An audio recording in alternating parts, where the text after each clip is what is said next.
بسم اللہ الرحمن الرحیم۔ السلام علیکم۔ آپ دیکھ رہے ہیں DDP انالیٹیکا۔ پاکستان نے اپنی فارن پالیسی دوسرے ملکوں کے اثر رسوخ سے آزاد کروائی، خاص طور پہ مغربی دنیا، امریکہ، جو ہمیشہ ہمیں ڈکٹیٹ کرتے رہے، ہم سے توقع کرتے رہے کہ جو وہ چاہتے ہیں، جیسے وہ چاہتے ہیں فارن پالیسی کے مندرجات، ہم اسی طرح بیہیو کرتے رہیں۔ لیکن پہلی دفعہ ایک وزیر اعظم نے یہ بات سمجھی اور جرأت مندانہ قدم اٹھایا کہ فارن پالیسی کو ایسے دباؤ سے آزاد کرایا۔ اس کا ایک مظہر یہ تھا کہ پچھلے دنوں آپ نے دیکھا کہ پاکستان کے اوپر بہت دباؤ ڈالا گیا کہ رشیا کی مذمت کی جائے، کیونکہ رشیا نے یوکرین پہ حملہ کیا ہے، اور یہ بھی کہا گیا کہ یہ حملہ جو ہے یونائٹڈ نیشن کے چارٹر کے خلاف ایک ساورن کنٹری کے اوپر حملہ ہوا ہے، لہٰذا پاکستان اس کی مذمت اصولی طور پہ مذمت کرے۔ تو پاکستان نے پھر وہ اصول یاد کرائے، انہوں نے کہا یونائٹڈ نیشن کے چارٹر کی خلاف ورزی، اس کی وائلیشن، وہ تو جگہ جگہ ہوتی رہی ہے۔ جب پلوامہ کے بعد بھارت نے حملہ کیا پاکستان پہ، تو کیا وہ یونائٹڈ نیشن کے چارٹر کے مطابق تھا؟ اس وقت کیوں امریکہ نے کہا کہ India retains the right to retaliate? اور پھر کشمیر میں جو کچھ بھارت کر رہا ہے یہ یونائٹڈ نیشن کے چارٹر کے مطابق ہے۔ یونائٹڈ نیشن کی قراردادیں موجود ہیں سیکورٹی کونسل کی، جن کو وائلیٹ کیا جا رہا ہے۔ اسی طرح ہیومن رائٹس کی جتنی بھی وائلیشن بھارت میں ہو رہی ہیں، یونائٹڈ نیشن کے چارٹر کے تحت تو نہیں ہیں۔ اور پھر آپ فلسطینیوں کا حال دیکھ لیں، جو جی چاہے اسرائیل وہاں کرتا رہے، کبھی مذمت نہیں ہو۔ تو پاکستان نے ایک اصولی موقف لے کے ڈیفائی کیا، اور پرائم منسٹر اس پہ بالکل مکمل طور پہ کھڑے رہے کہ مشاورت ہوئی، اس کے بعد فیصلہ ہوا۔ لیکن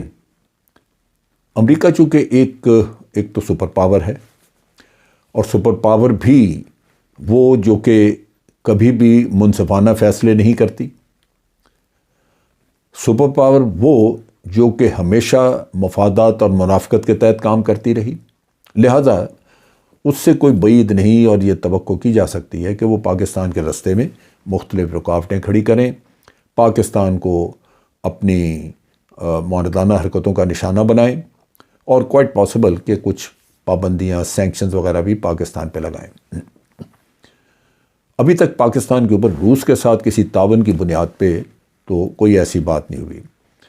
ایران کے ساتھ ہماری پائپ لائن کا قصہ تھا، پائپ لائن وہاں سے آنی تھی، لیکن ایران کے اوپر سینکشنز لگ گئیں، ہم پیچھے ہٹ گئے، کیونکہ ہمیں کوئی بھی مغربی بینک قرضہ دینے کو تیار نہیں تھا اس پائپ لائن کے لیے، سینکشنز کی وجہ سے۔ نتیجہ یہ کہ پائپ لائن ایرانین بارڈر پہ پڑی ہے، وہ آگے نہیں بڑھ سکی۔ اب امریکہ کی یہ خواہش تو پوری ہو گئی کہ پائپ لائن وہاں پڑے، لیکن ہم تباہ ہوئے اس وجہ سے کہ پاکستان میں گیس کی قلت ہے، ضرورت ہے، لیکن گیس آ نہیں سکی، باوجود اس کے کہ ایران دے رہا ہے۔ اسی طرح رشیا پہ پابندیاں لگ گئیں، اگر ہم تیل نہیں لے سک رہے تو ان کی بلا کو۔ اب ان حالات میں یہ جو سینکشنز ہیں اس کا نتیجہ ہم ویسے تو بھگت ہی رہے ہیں، وہ باقی دنیا بھی بھگت رہی ہے، لیکن سب سے بڑھ کے جن چیزوں پہ میں سوچتا ہوں کہ امریکہ نقصان پہنچانے کا کرے گا، وہ کچھ اور ہیں، وہ ریلیٹڈ ہیں دوسری چیزوں سے۔ آپ کو پتہ ہے کہ ہمیں امریکہ نے FATF میں پھنسا کے رکھا ہوا ہے، ہم گرے لسٹ میں ہیں، اور وہ گرے لسٹ سے نکلنا جب تک کہ یہ بڑے ملک جو ہیں امریکہ وغیرہ یہ اس پہ رضامند نہیں ہوتے، تو آپ سارے جتنے بھی نکات انہوں نے دیے اس پہ عمل کر لیا، پورے ہو گئے، تب بھی آپ کی جان نہیں چھوڑیں گے۔ اب یہاں پہ IMF کا قصہ بھی آ جاتا ہے، کیونکہ اکانومی ایسی ہے کہ آپ قرضے لیتے ہیں، قرضے دینے والے کی اپنی مرضی پہ ہے کہ وہ آپ کو کیا شرائط رکھے، اور امریکہ اشارہ کر دے تو وہ شرائط ختم کر دیں گے، امریکہ اشارہ کر دے تو شرائط ایسی سخت ہوں گی کہ آپ کانوں کو ہاتھ لگائیں گے۔ سو وہ ہو رہا ہے آپ کے ساتھ، مہنگائی بڑھ رہی ہے۔ اس کے ساتھ ساتھ جو ایک اور ڈیولپمنٹ ہوئی وہ یہ کہ امریکہ میں ان کے کانگریس مین اسکاٹ پیری، یہ حضرت ہیں جنہوں نے 8 مارچ کو ایک بل پیش کیا کانگریس میں، جس کے تحت انہوں نے یہ مطالبہ کیا کہ پاکستان کو، یعنی اسلامک ریپبلک آف پاکستان کو، state sponsor of terrorism declare کیا جائے، اور اس بل میں یہ بھی کہا گیا کہ یہ بل جو ہے یہ یہ کمیٹی کو ریفر کر دیا جائے جو کہ فارن افیئرس کی کمیٹی ہے، وہ اس پہ ڈیلیبریشن کر لے اور اس کے بعد اس کو ریکمینڈ کر دے کہ یہ اپروو کر دیا جائے۔ یہ جس دن اپروو ہوگا اس کے 30 دن کے اندر اندر اس کو ایفیکٹو کرنا ہوگا، اور ایفیکٹو کا مطلب یہ ہے کہ جس بھی ریاست کو آپ اسٹیٹ اسپانسر آف ٹیررزم کہہ دیتے ہیں اس کے لیے کچھ کنڈیشنز مقرر ہیں کہ جس ریاست کے اوپر یہ ٹھپا لگ گیا اس کے ساتھ پھر کیا ہوگا۔ چنانچہ وہ سامنے چیزیں موجود ہیں جو کہ ہم دیکھ سکتے ہیں کہ وہ پاکستان کے لیے کیا مسائل پیدا کر سکتے ہیں۔ اس میں یہ کہتے ہیں کہ یہ کوئی نان اسٹیٹ ایکٹر ہو یا اسٹیٹ ایکٹر ہو یا گورنمنٹ خود انوالوڈ ہو، یہ ساری چیزیں سیکرٹری آف اسٹیٹ اس کی ذمہ داری ہوگی کہ وہ دیکھے، اور دیکھنے کے بعد وہ ریکمینڈ کر دے، وہ بتائے کہ واقعی یہ سپورٹ ہو رہی ہے، موجود ہے، اور اب اس ملک کے خلاف ایکشن کیا جا سکتا ہے۔ ڈکلیریشن اس کی پہلے ہو جائے گی، اسٹیٹ اسپانسر آف ٹیررزم۔ اس میں جو سینکشنز لگ سکتی ہیں اس کی مین کیٹیگریز جو ہیں وہ امریکہ کے اوپر ایک پابندی ہوگی کہ وہ پاکستان کو، ایسے ملک کو قطعاً کوئی امداد نہیں دے گا، کوئی ڈیفنس ایکسپورٹس نہیں ہوں گی، کوئی ڈیفنس کا اکوپمنٹ وغیرہ نہیں ہوگا۔ اگر کوئی پہلے سے سودا ہوا ہے، اس کا آپ نے پیسے دیے ہوئے ہیں، تو تب وہ سودا بھی کینسل ہو جائے گا۔ اور اگر کوئی فائنینشیل ٹرانزیکشن چل رہے ہیں لینے دینے کے، تو وہ بھی بند ہو جائیں گے۔ اب یہ چیزیں کوئی آج کی بات نہیں ہے، ہم نے پہلے بھی F-16 لیے تھے جو لینے تھے، جن کے پیسے دیے گئے تھے، اور پھر امریکہ نے وہ F-16 تیار کر لیے، ڈیلیور کرنے سے پہلے پابندی لگا دی۔ نتیجہ یہ ہے کہ F-16 انہوں نے وہیں پہ امریکہ کے اندر گیراجز میں یا شیڈز ہوتے ہیں اس کے ان میں کھڑے کر دیے، اور شیڈز میں پارک کر کے کھڑے کرنے کا خرچہ بھی پاکستان سے وصول کرنا شروع کر دیا۔ جب محترمہ بے نظیر پرائم منسٹر بنی اور وہ امریکہ کے دورے پہ گئیں، تو انہوں نے شکوہ کیا کلنٹن سے کہ جناب پیسہ بھی ہم نے دیا ہوا ہے، جہاز اب نہیں دے رہے، اور جہاز نہ دیں تو پیسہ واپس کریں، اور جہاز کسی اور کو بیچ دیں، اس کی بجائے آپ رکھ کے بھی بیٹھے ہوئے ہیں، دے بھی نہیں رہے، رکھ کے بیٹھے ہیں، اور اس کے پارکنگ کا کرایہ ہم سے وصول کر رہے ہیں۔ تو پھر انہوں نے کہا اچھا ٹھیک ہے، پیسے تو نہیں ملتے، اس کی جگہ پہ آپ کو گندم دے دیتے ہیں۔ سو پاکستان کا انتہائی قیمتی فارن ایکسچینج وہ گندم کی شکل میں پاکستان کو واپس آیا، وہ بھی کئی سالوں بعد۔ سو یہ ایک ظالمانہ ان کا طریقہ ہے، ہائی ہینڈنس، جس میں کہ آپ کہہ لیجئے انصاف کا تو اس میں کوئی رمق بھی نظر نہیں آتی۔ اب جیسے افغانیوں کا پیسہ تھا $7 ارب وہاں پڑا ہوا، تو ان کو کہا جی 3.5 ارب آپ کو دیں گے، 3.5 جو ہم نے رکھ لیا ہے کہ 9/11 کے لوگوں کا فیصلہ ہوگا تو ان کو کمپنسیشن دینی ہوگی، آپ کے پیسوں سے دیں گے، یعنی خود ہی۔ یہ وہ مسئلہ ہے جو کہ ایک سپر پاور جس کو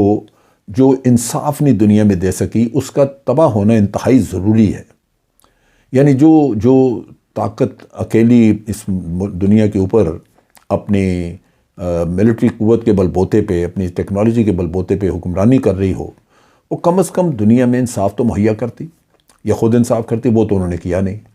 لہٰذا اس قوت کا ہمیشہ یا بہت لمبے وقت تک کے لیے اس طرح ایک سپر پاور کے طور پہ رہنا، یہ دنیا کے امن کے لیے موافق نہیں، دنیا کے مفاد میں نہیں ہے۔ پھر یہ جو بات ہم کر رہے تھے پابندیوں کی، اس میں آپ دیکھیے کہ جتنے بھی میں نے ٹرانزیکشنز پرانے اس کا بتایا کہ یہ ہوا، یہ ہمارے ساتھ ہوتا رہا ہے، تو آئندہ بھی وہ آپ کے ساتھ اسی طرح کریں گے، یہ پابندیاں وغیرہ لگانے کی کوشش کریں گے۔ اب یا تو پاکستان گھٹنے ٹیکے، ہمارے ملک میں نو کانفیڈنس موو کا قصہ چلا ہوا ہے، اگر نو کانفیڈنس موو کامیاب ہو جاتی ہے اور عمران خان کو جانا پڑتا ہے، تو پاسبل ہے کہ اگلے حکمران آئیں اور گھٹنے ٹیک دیں، جو کہ جن کی جائیدادیں باہر ہیں، جن کا سارا کچھ مفادات باہر ہیں، وہ تو نہیں چاہیں گے کہ مغربی دنیا میں اس کو ناراض کیا جائے۔ وہ اپنا وقار بالائے طاق رکھتے، اپنے ملک کے وقار کو پھینک کے ایک طرف، اور وہ کہیں گے کہ جی ٹھیک ہے، آپ کہتے ہیں مذمت کر دو، مذمت کر دیتے ہیں، جو کہتے ہیں ہم کر دیتے ہیں۔ اب پاکستان نے اس وقت تک اپنا ایک مقام بنایا فارن پالیسی آزاد رکھ کے، جو کل کو خراب بھی ہو سکتا ہے۔ اس سے پہلے پچھلے سال بھی ایک ریزولوشن ہوئی اسی طرح، اور انہوں نے افغان طالبان کے اوپر پابندی لگانے کا کہا، اور یہ اس میں وہ بل تھا جو کہ ابھی تک وہ پڑا ہوا ہے، چل رہا ہے، اس پہ تحقیقات وغیرہ ہو رہی ہے، اور اس میں کہا گیا کہ افغان طالبان کا سارا یہ ریکارڈ 20 سال کا دیکھا جائے، اور انہوں نے مختلف وقتوں پہ ٹیررزم کیا، دہشت گردی کی، چنانچہ افغان طالبان کے اوپر پابندیاں لگا دی جائیں۔ پابندیاں تو انہوں نے پہلے سے لگائی ہوئی ہیں، اور اس میں انہوں نے پابندیوں میں مختلف چیزوں کا کہا ہے کہ اس کا دیکھا جائے کہ کہاں کہاں یہ ٹیررزم کرتے ہیں، لیکن اس میں بھی پاکستان کو اس میں ٹیگ کر دیا۔ اس میں پاکستان کا یہ کہا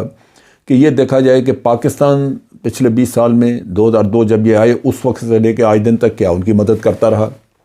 پھر یہ کہ جب انہوں نے قبضہ کیا کابل کے اوپر تو اس وقت پاکستان نے کیا ان کی مدد کی۔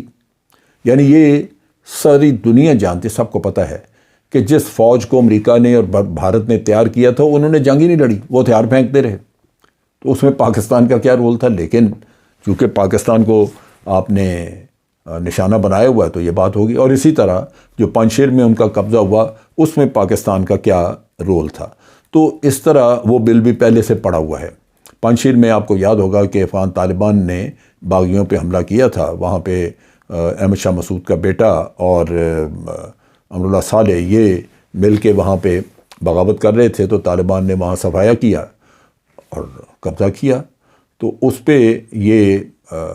پاکستان کے اوپر بھی الزام کہ جی انہوں نے مدد کی، یہ ایک تلوار لٹکا کے رکھی ہوئی ہے۔ یہ 22 لا میکرز تھے جنہوں نے یہ بل موو کیا، سارے کے سارے ریپبلکن تھے، اور اس طرح ایک مل کے انہوں نے ماحول پیدا کیا جہاں پاکستان کو یہ کسی نہ کسی طرح گھیرنا چاہیں گے۔ میں یہ جو چیز میں بتا رہا تھا سامنے لانے کہ بات یہ ہے کہ جو زندہ قومیں ہیں ان کو بالآخر تو اپنی فوڈ سیکیورٹی، اپنی اکانومی، یہ ساری چیزیں درست کرنی پڑتی ہیں تاکہ وہ قرض لیتے ہوئے وہ شرمساری ان کے اندر نہ ہو، وہ کسی کے ہاتھوں کی طرف نہ دیکھیں اور ایک خوددار قوم کی طرح زندہ رہیں۔ لیکن اب قرضے چونکہ لیے ہی ہوئے ہیں تو کم از کم جو رستہ ہم نے اختیار کرنا ہے وہ پروقار ہو، یہ نہ ہو کہ ہم پھر گھٹنے ٹیک کے ایڑیاں رگڑتے نظر آئیں۔ اس کے لیے قومی اتحاد کی بھی ضرورت ہے، اور اس کے لیے ایسے لیڈرز کی ضرورت ہے جو کہ آنکھوں میں آنکھیں ڈال کے باتیں کر سکیں۔ دشمن کو، باہر کی قوتوں کو، سب کو فیس کرنا اس لیڈر کے لیے اتنا مشکل نہیں ہونا چاہیے، اور وہ نہیں ہوگا اگر اس کے اپنے اثاثے ملک سے باہر نہیں ہوں گے۔ آج کے لیے اتنا ہی۔ افواج پاکستان زندہ باد، پاکستان پائندہ باد۔